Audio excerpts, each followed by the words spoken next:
안녕하세요. 저는 올해로 결혼 15년 차에 이르는 주부입니다.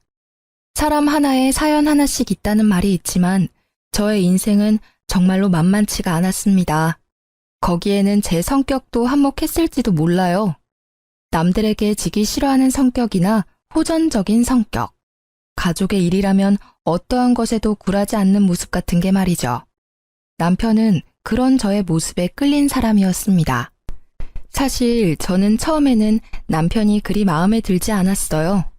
너무 연약해 보이고 우유부단한 모습이 저와 맞지 않는다 생각했거든요.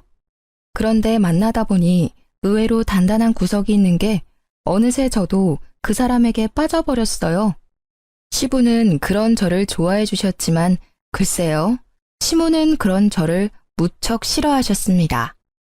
게다가 시모의 형제 간 차별이 저와 시모의 사이를 더 멀어지게 만들었죠. 그리고 시아주버님은 이혼을 2번이나 하고 결혼 전부터 제 남편에게 금전 요구를 빈번히 하던 사람이었습니다. 저는 몰랐지만 젊었을 적에는 사기로 감옥도 다녀왔다더군요. 남편은 그런 문제야 시아주버님 대신에 장남 노릇을 해야 했습니다. 그러나 그 노릇을 하면서도 남편과 저는 대접 한 번 받아본 적이 없었습니다. 그날은 제사가 있는 날이었습니다. 저는 아침 일찍부터 일을 쉬고 제사상을 차리기 위해 시댁에 들러 일을 하고 있었습니다. 남편도 그런 저를 돕기 위해 일을 쉬었죠. 참 다정한 남편이었는데 시댁만 오면 위축되는 모습이 참 안쓰러웠어요. 이날에는 웬일인지 시아주버님도 오셨더라고요. 저녁 술상을 차려 방 안으로 들어가자 시모와 아주버님 그리고 남편이 심각하게 이야기를 나누고 있었어요. 아니, 심각한 건 시모와 아주버님 뿐이고 남편은 그저 불편한 표정을 짓고 있을 뿐이었죠.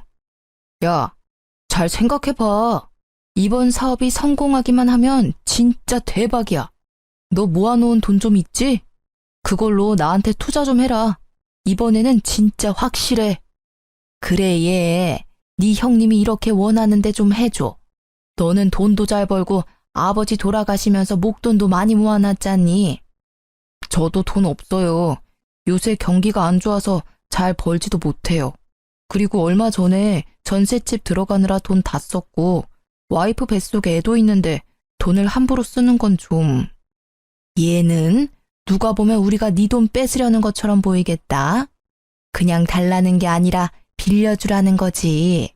넌 어떻게 이렇게 냉정하니? 형이 이렇게 간곡하게 말하는데도 어떻게 이렇게 딱 잘라? 어머니, 정말 저도 돈이 없어요. 그리고 어머니는 모르시나 본데 형이 저번에 제 돈 빌려갔어요. 그것도 아직 안 갚았잖아, 형. 이번에는 진짜로 안 돼. 아, 누가 안 갚는데? 갚아줄 거야. 이번 투자만 제대로 성공하면 2배, 아니 3배로 돌려준다니까. 그 전에 빌린 것까지 싹 다 갚아줄 수 있다니까. 형, 제발 그만 좀 해. 나 진짜 힘들어. 이게 도대체 몇 번째야? 또 시작인가 싶어 슬슬 남편을 도우려는 때에 시모의 뜬금없는 말이 튀어나왔습니다. 잠깐만, 이렇게 하는 건 어떠니? 너희 전셋집 빼고 우리 집으로 들어와라. 어차피 노부부 둘이 사는 집 너무 커. 그리고 네 아버지 몸도 예전 같지 않아. 그러니 너희가 들어와서 살고 그 전세금 형님한테 빌려주렴. 그럼 되지 않니? 뭐하러 돈 들여가면서 전셋집에 살아. 여기서 살면 되지. 그건... 남편은 두 사람의 현란한 말솜씨에 노란하고 있었습니다. 옴짝달싹 못하고 눈살을 찌푸리고 있는 남편 대신 제가 나섰습니다. 그건 절대 안 돼요, 어머님. 전세를 빼라뇨? 너는 빠지렴. 이 이야기에 네가 나설 곳은 없어. 아니요, 제가 나서야죠. 돈 빌려주는 사람 와이프인데 왜 제가 나서질 못해요? 게다가 그 전세금에 남편 돈만 있다고 생각하시는 건 아니죠? 제 돈도 남편 돈만큼 들어갔어요. 정말 못 배운 티가 이런 데서 나는 법이지. 어른들 말하는데 끼어들어서는... 네, 저 못 배웠어요. 그렇지만 싫다는 사람한테 억지로 돈 내놓으라고 하는 게 강도짓이라는 건 잘 알아요. 뭐? 강도짓? 너 지금 내가 강도짓을 했다는 말이니? 네, 그게 강도가 아니면 뭐예요? 칼만 안 들었다 뿐이지 지금 두 분 모양새가 강도던데요. 두 분이서 돈을 원하시면 어머니 앞으로 된 번듯한 이 집을 담보로 대출을 받으시면 되잖아요. 왜 우리 남편한테 전셋집을 빼라 말라 하시는 거예요? 싫다는 사람한테. 말을 해도 정말. 예, 강도라니. 나는 네 남편의 엄마야. 이런 소리는 충분히 할 수 있어. 그리고 네 아주버님도 마찬가지로 혈연이니 당연히 요구할 수 있지. 세상 천지에 누가 이렇게 당당하게 돈을 빌려요? 돈을 빌리고 싶으면 머리를 숙여야 하는 거 아닌가요? 둘이서 거머리 마냥 붙어서는 아주 사람 하나 피를 뽑으려고 작정을 한 것처럼 보이는데요. 거머리? 아이고, 이런 여자를 며느리라고 들리다니 무식한 데다 어른 보기를 쉽게 생각하지를 않나. 어머님, 이런 며느리가 제사상 차례상 다 차리시는 거 아시죠? 제 남편은 누구와도 다르게 다정하고 마음씨가 착해서 저는 이혼할 이유가 없거든요. 솔직한 말로 2번이나 이혼하고 제사상도 차리지 않는 장남보다야 둘째 아들이 더 낫지 않나요? 너 말 다 했니? 어떻게 아주버님 되는 사람한테 그런 막말을 할 수가 있어? 어머님, 그러면 앞으로 입이 늘어날 식구가 있는 사람한테 전셋방 빼서 돈 빌려주라는 건 막말이 아니에요? 아니, 빌려줄 수 있어요. 이제까지 빌려간 돈 다 갚아주면요. 그런데 이제까지 빌려간 돈도 갚을 생각이 없잖아요. 그마저도 갚지 않는 사람한테 더 이상 누가 돈을 빌려줘요? 첫째가 일부러 그랬니? 사업하다 보면 실패할 때도 있고 마음대로 안 될 때도 있지. 아주 보자 하니까 시댁을 우습게 알고. 시모의 말에 저는 아주버님을 똑바로 보며 말했습니다. 그 정도쯤 되면 사업에 소질 없으신 거예요. 그러니까 그냥 빠져나오세요. 다른 사람 힘들게 하지 마시고요. 그리고 돈 빌려갈 생각하지 마시고 빌려간 거 갚을 생각이나 해주세요. 여보, 그만해. 뱃속에 아이도 있는데 흥분하지 말고. 흥분 안 하게 생겼어? 전세금을 빼서 아주버님 사업자금으로 주라는 게 있을 수 있는 일이야? 기가 차서 말이 안 나와. 몇 번을 당했는데 또 줄 것 같아? 남편은 제가 이럴 때마다 말리기 바빴습니다. 뭐 궁합이야 잘 맞긴 했어요. 제가 화내고 남편이 말린다. 이 룰대로만 하면 사고는 쳐도 일은 크게 벌어지지 않았으니까요. 그렇지만 저희끼리만 좋으면 뭐해요? 이놈의 집구석이 우리를 가만히 두질 않는데 말이죠. 예, 네 와이프는 싸움닭이야. 성격이 보통이 아니야. 너 붙잡혀 사는 건 아니니? 여자가 남편 하는 일에 간섭하면 망하는 거야. 시모는 남편에게 그리 말했지만 남편은 그 말도 그냥 넘겼습니다. 시모가 남편을 걱정해서 그런 말을 하는 게 아니라는 걸 잘 알기 때문이었습니다. 그날 남편은 제게 조심스레 말을 꺼냈습니다. 당신한테는 정말 미안한 말인데 우리 합가 생각해보면 어떨까? 설마 당신 아주버님한테 홀랑 넘어간 거야? 아니야, 그런 건 아닌데 아버지 요새 기운 없어 보이는 것도 그렇고 어머니가 아버지한테 소홀해 보이는 게 눈에 보여서 좀 걱정이 돼서. 그건 그렇지. 요즘 많이 안 좋아 보이시기도 하고. 연애 때부터 시부에 대한 남편의 애정은 각별했으니 어쩔 수 없다고 생각했습니다. 저도 시부에게 사랑을 많이 받았기에 남편 뜻에 따르기로 했습니다. 그리고 차라리 가까이 있는 편이 남편과 제 돈을 지킬 수 있는 방법이라고 생각했어요. 그렇게 저희는 합가를 하기로 했습니다. 시부가 계시지 않았다면 절대 응하지 않았을 거예요. 합가를 하고 나니 시모는 웃기지도 않을 시집살이를 저희에게 시키더군요. 저는 원래 밟으면 더 들고 일어서는 성질이라 그럴 때마다 저와 시모의 다툼은 더 커져갔습니다. 예, 오늘 반찬 좀 몇 가지 만들어놔라. 어제 제가 다 만들어놨는데요. 너희들만 입이니? 첫째 요새 혼자 살며 사업하느라 밥도 못 먹고 다닌다더라. 첫째한테 갖다 줄 거니까 정성스레 맛있게 만들어. 그 말에 화가 난 저는 가만히 있을 수 없었습니다.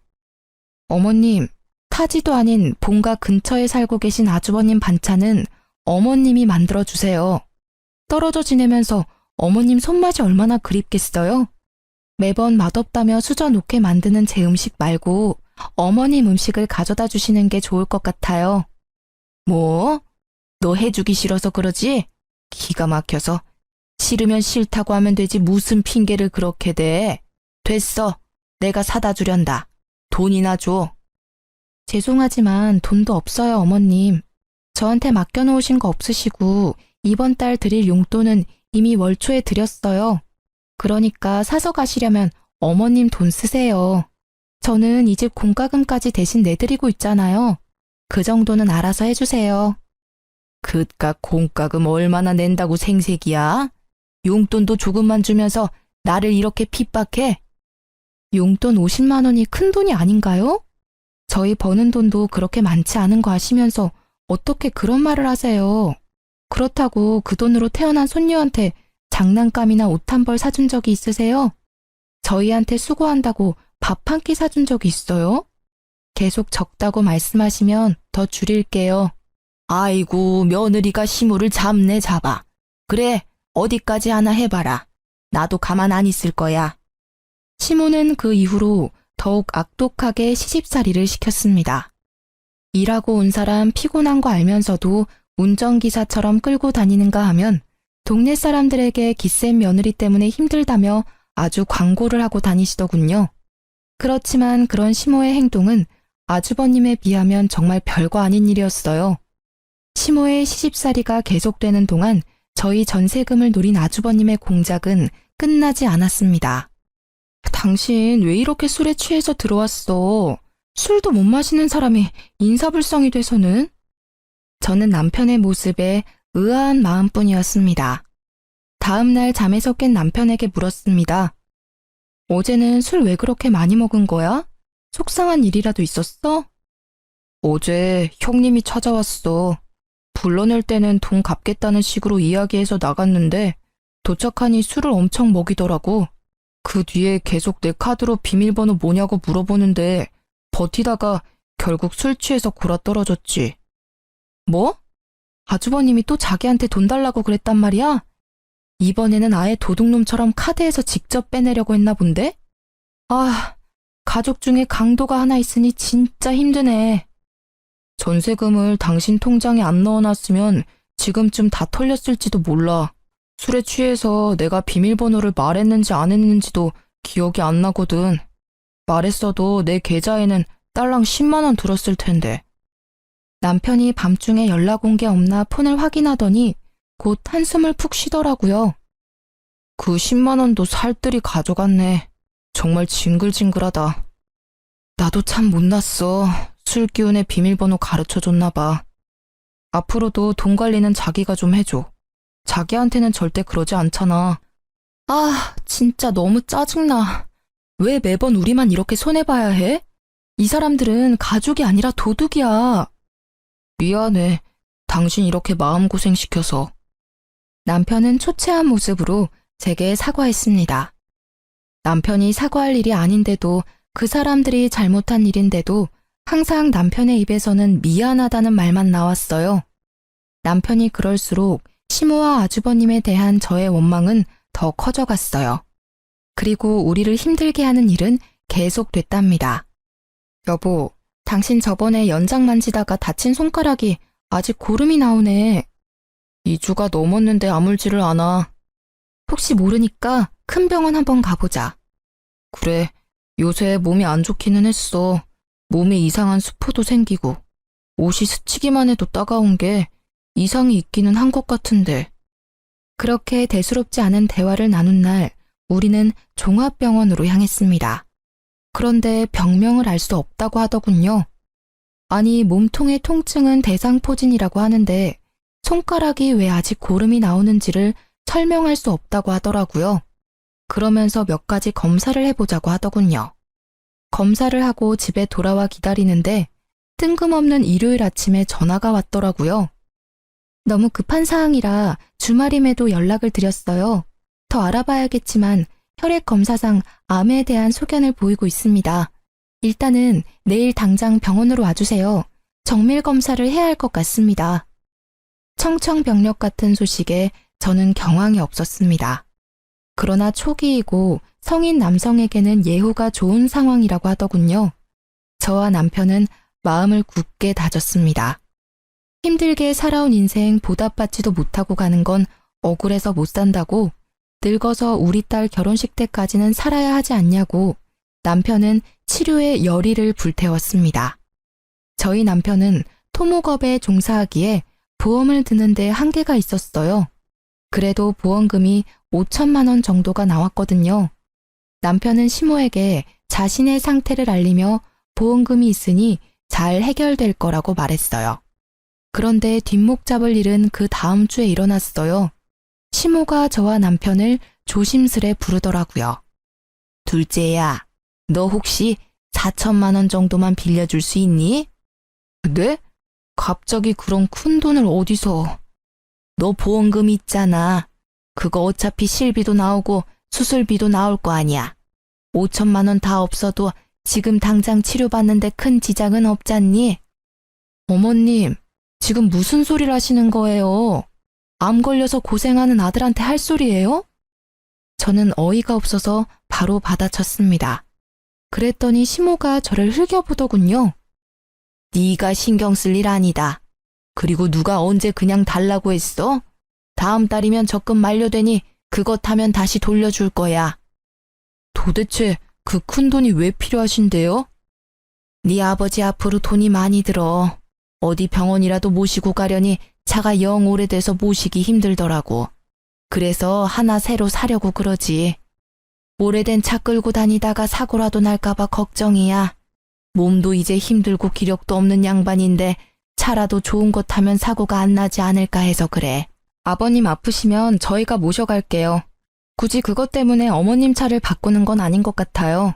게다가 저희 처지에 4천만 원짜리 차는 너무 사치해요. 넌 매번 내가 하는 말은 안 된다고 그러더라. 그리고 병원 갈 때마다 너 일 쉬고 뛰쳐나올래? 돈 벌어야지. 애 앞길 생각하면. 그리고 자잘하게 갈 곳도 많아. 그럴 때마다 위험하게 둘 순 없잖아. 제가 절대 안 된다고 말리려 했지만 남편이 저를 다독이며 말했습니다. 아버지한테 필요한 거잖아. 그런 거면 난 빌려줘도 돼. 아버지 불편하게 다니시는 건 싫어. 남편은 아버지라는 단어가 들어가면 모든 게 약했습니다. 그 집안에서 유일하게 남편의 편이 되어주는 사람은 시부뿐이니까요. 솔직히 저도 시부에게 필요하다는 걸 안 된다 말할 수 없었어요. 그렇지만 무턱대고 어머님 말을 믿는 것도 싫었어요. 방으로 돌아온 저는 남편에게 말했어요.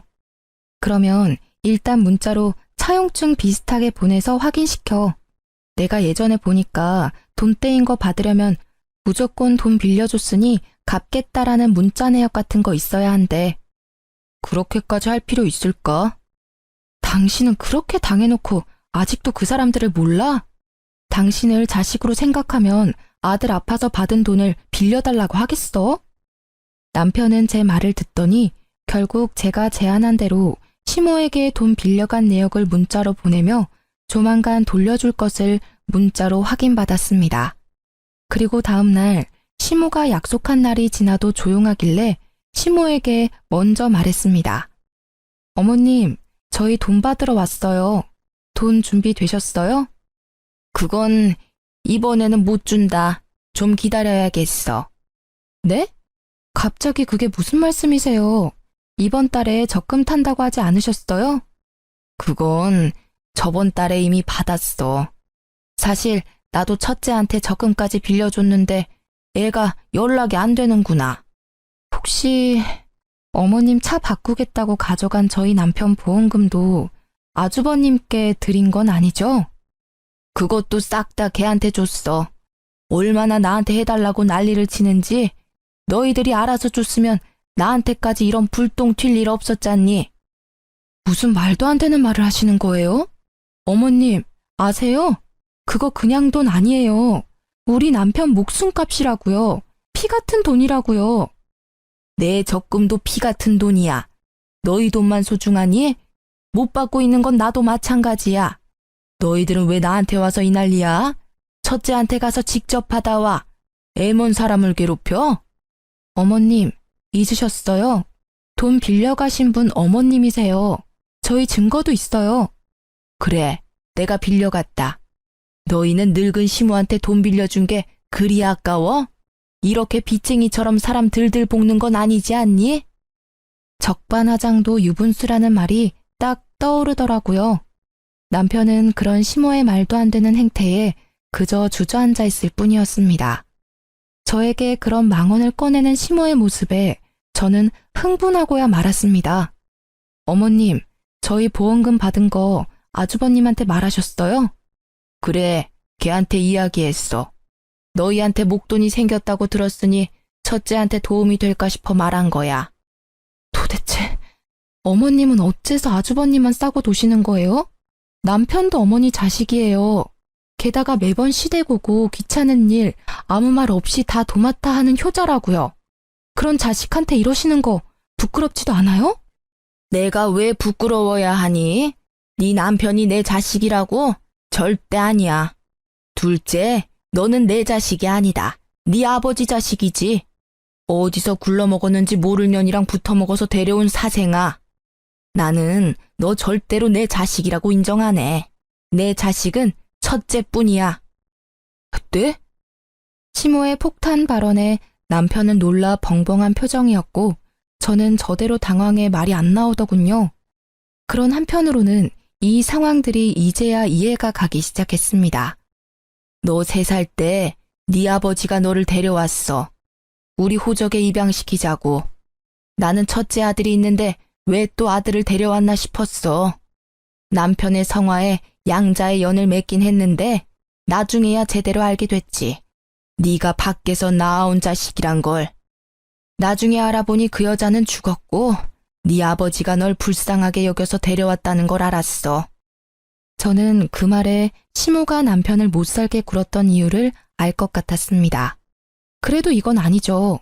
보기 싫었으면 쫓아보내고 연 끊으면 될 일을 이렇게 두고두고 괴롭혔다니. 난 내 자식 힘들어하는 꼴은 못 봐. 왜 내가 그걸 봐야 해? 너희들 죽을 때까지 우리 수발들라고 합가하라고 한 거야. 내가 너한테 애정 한 조각이라도 있을 줄 알았니? 뻔뻔하기도 해라. 저는 시모의 말에 분노가 치미는 것을 느꼈습니다. 지금껏 이 집안의 크고 작은 일을 해결한 건 우리 남편이라고요. 매번 사고만 치는 아주버님이 뭘 해준 게 있다고 매번 감싸는 건데요.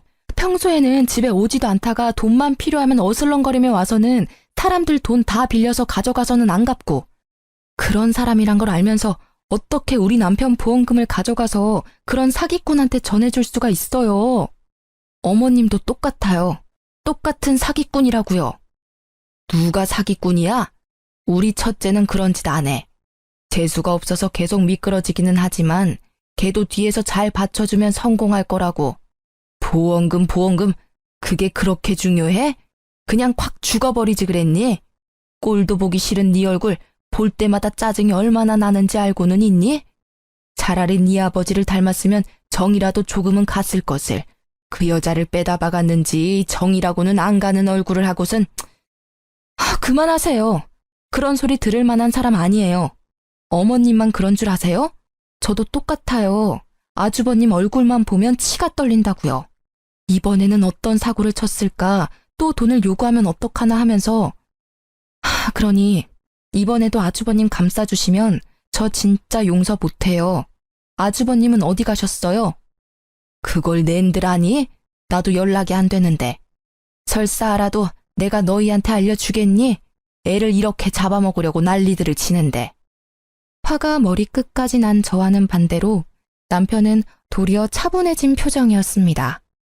이때 남편은 알게 되었다고 해요. 자신이 그렇게 노력해도 어머님께 인정받지 못한 이유를요. 그 이유를 알게 되어 오히려 홀가분했다고 하더군요. 결국 돈 4천만 원을 사기로 잃게 된 저희는 이제 치료에만 집중하자며 시댁에서 나오기로 했습니다. 아파서 요양하겠다고 하니 시모가 막지는 않더군요. 잘못한 일이 있으니 잡지 못한 것도 있겠죠. 그 뒤 시부가 죽고는 시댁과 완전히 연락이 끊어져 인연도 이대로 끊어지나 하는 작은 기대를 하고 있었어요. 그러나 그것도 1년을 넘기지는 못했습니다. 남편은 1차 치료를 끝내고 요양 겸 쉬고 있던 중이었습니다. 저는 그런 남편의 수발을 들기 위해 일을 그만두고 퇴직금을 받아 나온 상태였죠. 그날의 평화를 깬 것도 시모의 전화 때문이었습니다. 너 혹시 돈 100만 원 정도만 빌려줄 수 있니? 갑자기 전화하셔서 또 돈 이야기세요? 이번에는 뭐 때문에 필요하신데요? 말하는 꼰세하고는 친구 아들 결혼시킨다고 해서 축의금 하려고 그런다. 요새 너희들이 도통 들리지 않으니 돈이 없어서 말이다. 너희도 그렇지 한 번도 연락을 안 해? 매달 시댁에 용돈을 드리던 저는 그 당시 괘씸한 마음에 돈을 돌려받기 전까지는 용돈을 드리지 않기로 결심했었어요. 결국 돈이 궁해진 시모가 연락을 하신 거였어요. 그런데 어째 기분이 이상하더라고요. 친척 집에 축의금을 내도 그것보다는 적게 낼 양반이 갑자기 100만 원? 물론 그 금액을 다 축의금에 내지는 않아도 뭔가 쓸 곳이 있을 거라는 생각에 시모의 뒤를 쫓았습니다. 돈이 얽혀있으면 꼭 등장하는 아주버님 생각 때문에요. 시모가 택시를 타고 내린 곳은 어느 화려한 예식장 앞이었습니다. 소문으로도 대관료와 식대가 어마어마하다는 이 예식장에 시모는 무슨 일로 들렸을까 하는 차에 저는 소름이 쫙 끼쳤습니다. 로비 화면에 떠있는 결혼 커플 사진에 아주버님의 얼굴이 떡하니 붙어 있었기 때문이었습니다. 감히 내 남편 안보험금을 사기쳐놓고 이런 비싼 곳에서 결혼식을 할 생각을 하다니 화려하게 치장된 그 모습이 괘씸해서 화를 주체할 수 없었습니다. 애써 냉정해진 저는 드디어 꼬리를 잡았다고 생각했습니다. 가만 보니 아주버님의 결혼식에는 시부모가 아닌 다른 사람이 혼주석에 앉아 있었습니다. 세 번째로 하는 결혼식임을 숨기고 싶었던 건지 그것도 아니면 집안 사람들이 가진 부정적인 이미지를 상대 측에 알려주고 싶지 않았던 건지도 모릅니다.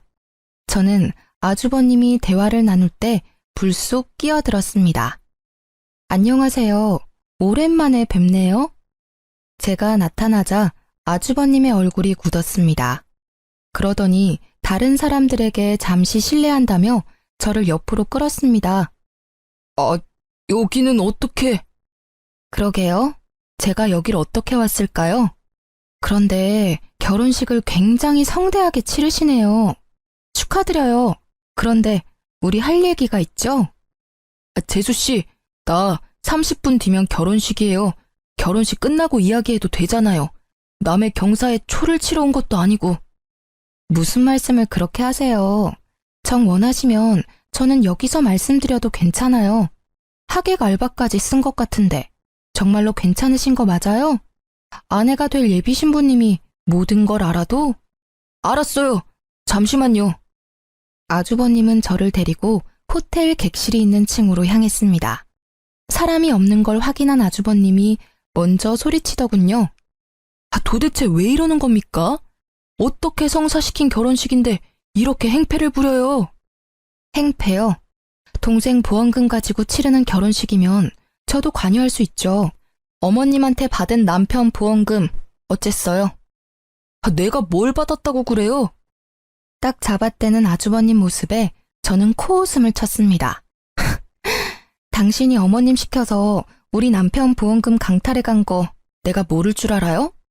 사람을 우습게 보는 것도 한두 번이지. 우리가 아무것도 안 하니까 쉬워 보이나 본데 남편은 몰라도 나는 아니에요. 막말로 지금 당장 이 결혼식 뒤집어 엎을 수도 있고 당신 같은 사기꾼 민낯 알려주는 건 일도 아니야. 뭐? 사기꾼? 나 니네 남편 형이야. 못하는 말이 없네. 내가 왜 사기꾼이야? 그 돈 돌려준다고 몇 번을 말했어. 그리고 어머니가 준 건 어머니 돈이라고 생각해서 받은 거였어. 그만 잡아떼세요. 어머님이 벌써 말씀하셨어요. 아주버님이 남편 보험금 필요하다고 했다면서요? 그러면서 어머님 시켜서 돈 가져가서는 안 돌려줬다던데요? 돈을 받은 건 사실이야. 인정할게. 그런데 여기 와서 이럴 건 아니잖아. 진정하고 우리 대화로 해결해보자고. 진정? 대화? 저기요, 아주버님. 저요, 세상 둥글게 살고 싶은 사람이에요. 누구는 화내고 싶어서네요? 예전부터 그랬잖아요. 매번 우리 남편한테 돈 빌리고 안 갚고 상습이잖아요. 제가 본 것만 수십 건이에요. 가져갔으면 갚을 생각을 해야지. 남의 돈으로 호사스럽게 살면서 사람 우습게 보는 것도 정도가 있죠. 그리고 대화로 해결될 일은 아니죠. 돈을 가져와야 될 거 아니에요. 제 목소리가 커지니 아주버님은 당황했습니다. 알았어. 그럼 이렇게 해. 오늘은 바쁘니까 내일 어떻게든 돈을 마련해서. 제가 아주버님 수법에 당한 게 몇 년인데요. 지금 당장 준비하세요.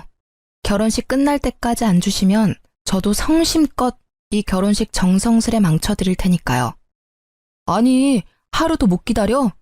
하루고 한 달이고 지금 몇 년 전에 빌려준 것도 안 갚으셨잖아요. 그리고 기다릴 필요가 어디 있어요?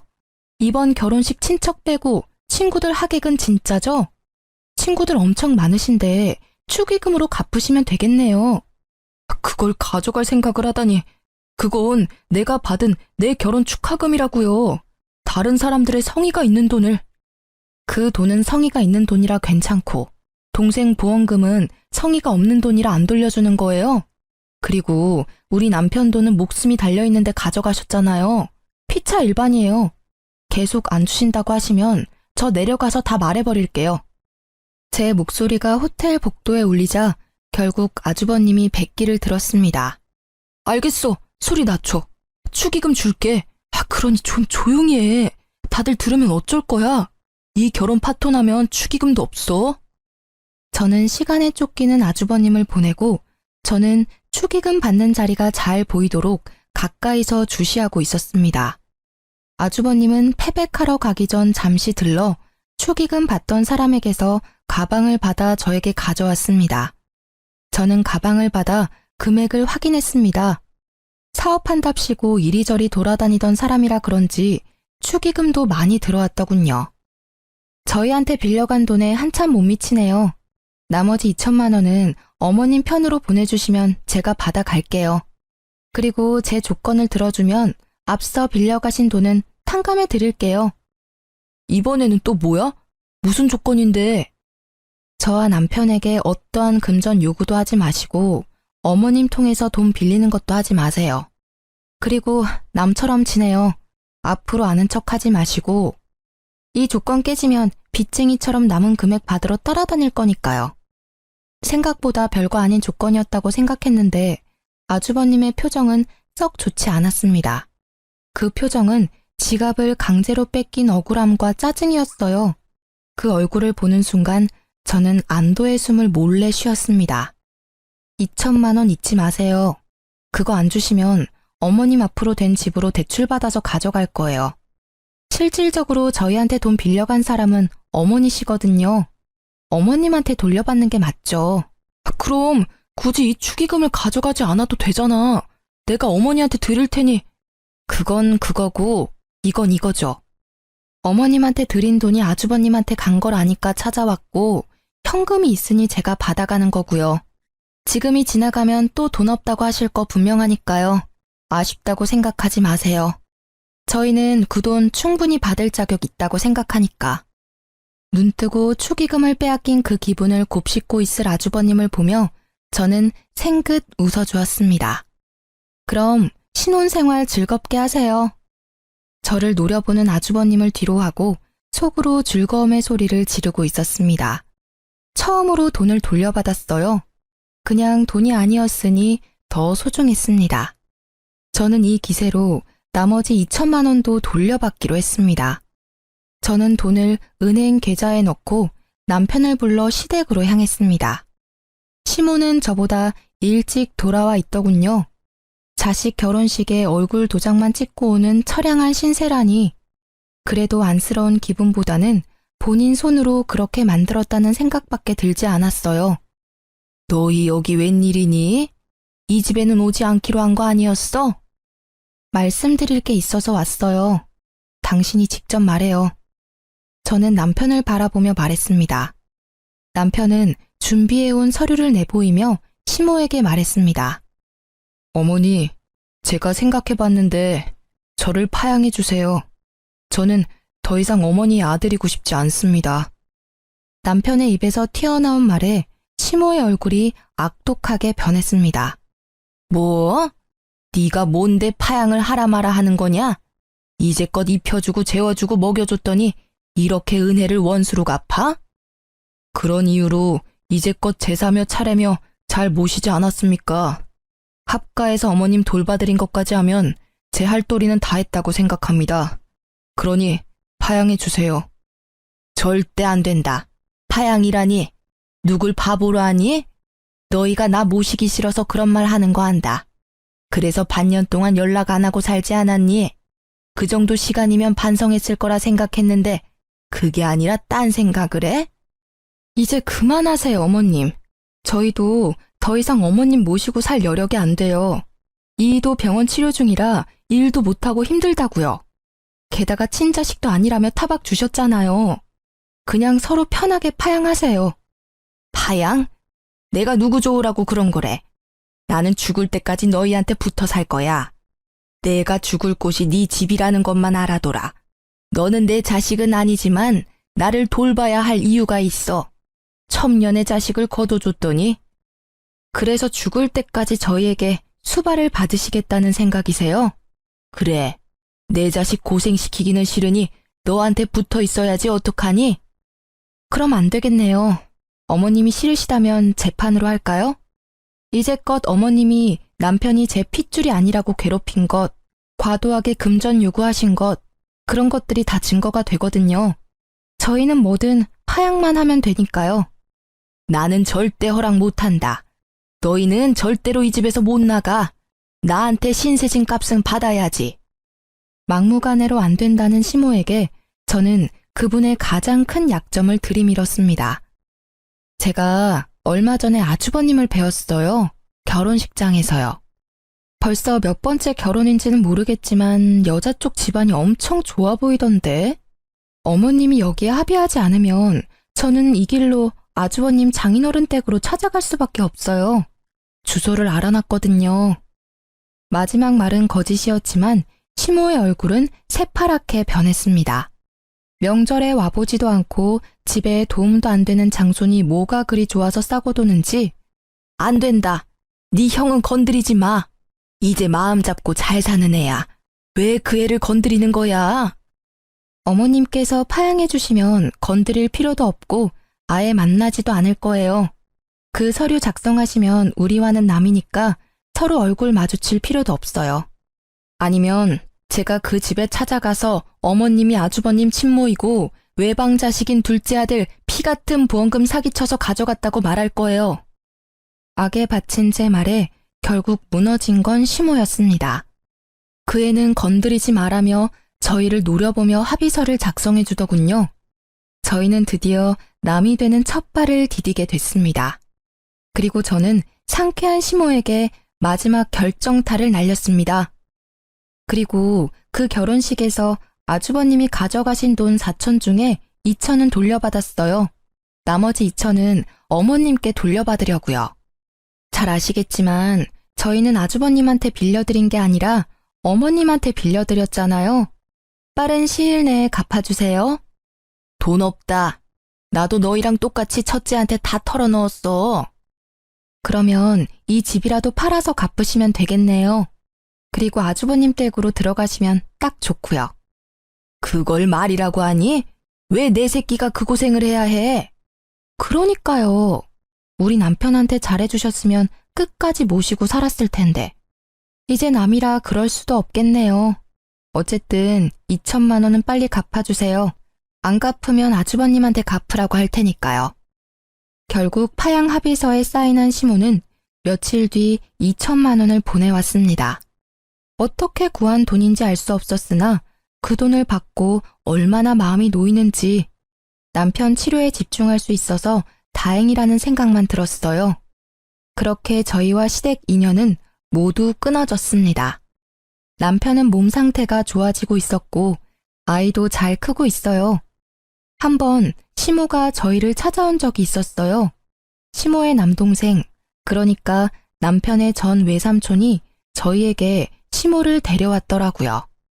알고 보니 아주버님이 시모의 땅 문서를 가지고 가 몰래 팔았고 시모는 그것도 모르고 집에 있다가 그 집을 산 사람들에 의해 쫓겨났다고 하더군요. 그래서 너희가 네 모친을 받아주면 안 되겠니? 죄송합니다. 이제 법적으로 저와 관련 없는 분이세요.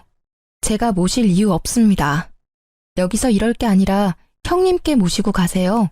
어머님이 그리 아끼셨으니 잘 모실 겁니다.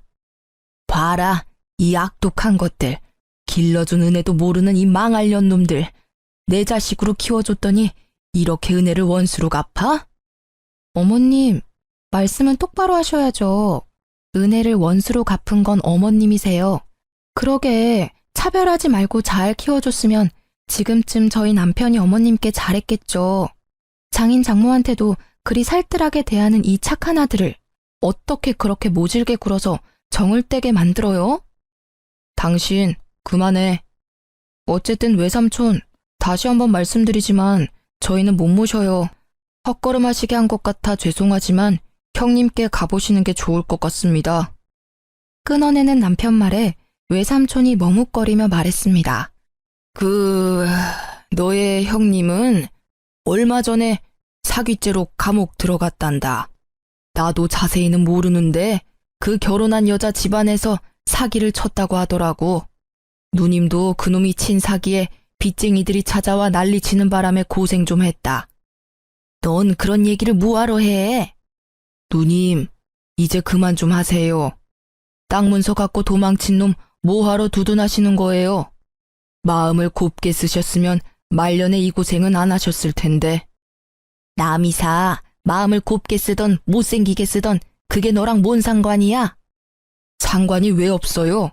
얘들까지 안 받아주면 누님을 제가 모셔야 한다고요. 저희는 그렇게 할 수 있는 상황도 아니고 어째서 제 자식들한테 고모까지 모시라고 해야 하냐고요? 왜 네가 모셔? 나 여기에 두고 가라. 죽더라도 여기서 죽어버릴라니까. 제발 좀 그만하세요. 자식을 어떻게 키웠으면 늙은 노모 혼자 사는 집을 몰래 팔아버릴 수가 있어요? 제 엄마 무시하고 혼주석에 알바를 올릴 생각을 하냐고요? 사기치고 나서 누님한테 다 뒤집어 씌우는 그런 놈팽이에요. 누님, 제발 정신 좀 차려요. 친자식이 저런 짓 한 거면 이미 폐륜이나 마찬가지라고요. 그래도 내 자식이야. 내 핏줄이라고. 그놈이 그런 짓을 했어도 나는 후회하면 안 된다. 그러면 그년한테 지고 마는 거야. 외삼촌에게 한 소리 들은 시모가 되려 화를 내자 외삼촌이 한숨을 푹 쉬며 고개를 절레절레 흔들었습니다.